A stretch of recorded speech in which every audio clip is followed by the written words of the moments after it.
Hey, Okie Tools here, and this is going to be my video doing a transmission service on my Chrysler Town & Country 2010 model. This is the one with the 3.8 liter V6 engine in it.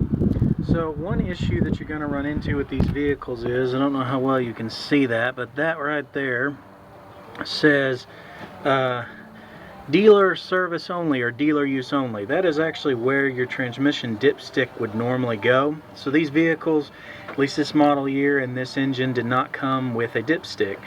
So that would normally be a problem, but you can get one, an aftermarket one, from the dealer for about 85 bucks. Well, that ain't gonna work for me. So what I got was this right here. This is a dipstick I got off of it's real long, made for different vehicles with different engines and stuff from Chrysler, and it has these measurements down here. Don't know how well you can see those, but these different measurements down here to indicate different millimeters for different vehicles, and it comes with a graph to show you for your vehicle, your transmission, what the fluid level should be. And I got this off of eBay for less than 20 bucks, so saved quite a bit of money there over what the dealer wanted. So once you have this dipstick, it makes doing the transmission service real easy, because all you're doing really is dropping the pan, replacing the filter, replacing the gasket, putting it on there after you drain all the fluid, and putting new fluid in. So let's get to it. Okay, I'm under the van now, got it jacked up properly with jack stands and safety chocks, so safety first on that.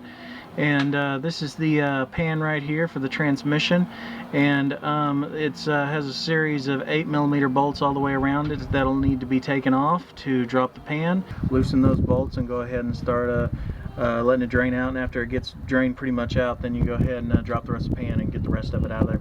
So I don't know if you can really tell this or not, but these kind of were leaking a little, so it's good that I'm doing this. And the gasket I got, the filter I got, came with a gasket too, and I'll be showing you that here in a minute.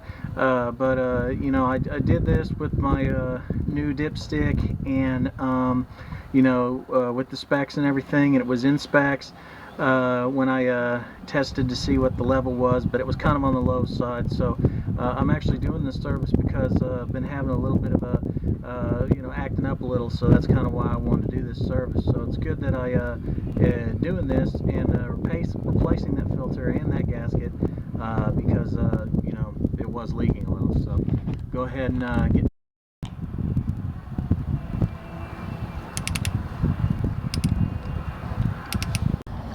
Okay, so there it is, quite a bit coming out now after taking those bolts out and loosen them up, and flowing quite well now into the pan there. So I decided to use a Wix filter for the filter. It came with a gasket as well, so that's a nice touch. 58128 is the product number on that for my model year and engine. I'm also going to be using some of this Lucas Transmission Fix stop slip. This is for transmissions that are acting up a little bit, which mine is. So I'm going to use some of that to try to get it where it needs to be. And then there is the transmission fluid. The transmission fluid you need is ATF +4, which is the standard Chrysler transmission fluid you'll need. Okay, so I got this old quart bottle Rotella here that's empty, and one thing I like about it is it has that clear section on the side, so you can actually see how much is in there. And I'm going to pour out what I got right here in the drain pan into it with that funnel on it, and then I'm going to actually put it into this waste one here, and that way I'll be able to measure what came out to know the minimum amount I should put in there.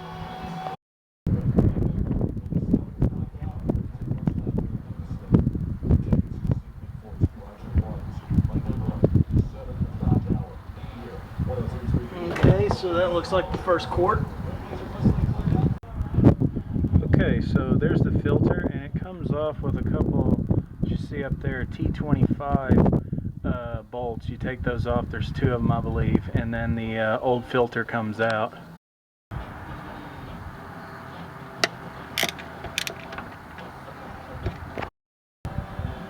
Okay, got the new gasket in and have the two Torx 25 bits in there to hold it in place, and have the old gasket off of the mounting surface on the vehicle, and also have it off of the pan, which is very important so you get a good seal.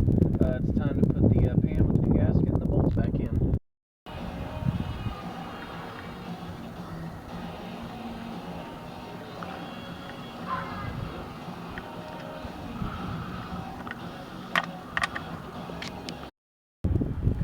Okay, got all the bolts back in, and they are supposed to be torqued down to 105 inch-pounds in a crisscross pattern, so getting ready to do that. Okay, there's the new filter with the new gasket and the pan back on, nice and clean, and everything torqued down to 105 inch-pounds, ready to put more transmission fluid. So I got my funnel stuck down in the tube there that you also stick the dipstick in to read the level. It's also the where you fill it at, and I had it stuck in there, and have starting out with this Lucas Oil transmission fix. This stuff is pretty thick, so you need to give it some time to go in there, and got it going down there in the tube and my nice long funnel here. I'm going to start out with this, and I'm going to put in 4 more quarts. That'll get me pretty close to 5. This is 24 fluid ounces is what this Lucas bottle is.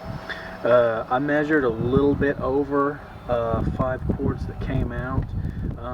There was quite a bit of spillage, so I believe it's probably somewhere around 5.5 or 6. That seems to be about the average when you drop the pan and change it out, the filter and everything. About 5.5 is what I've seen people talk about. So I'll probably put this one in and another 4 quarts, and then start her up, after I drop her, check level, and then top it off accordingly. Okay, so went ahead and checked the temp and everything, and then checked the level, and it seems to be within specs according to the graph. And this was my video of doing a transmission flush, filter change, I should say, and replacing the gasket and fluid on my Chrysler 2010 Town and Country with the 3.8 liter V6 and the 62 TE, I believe.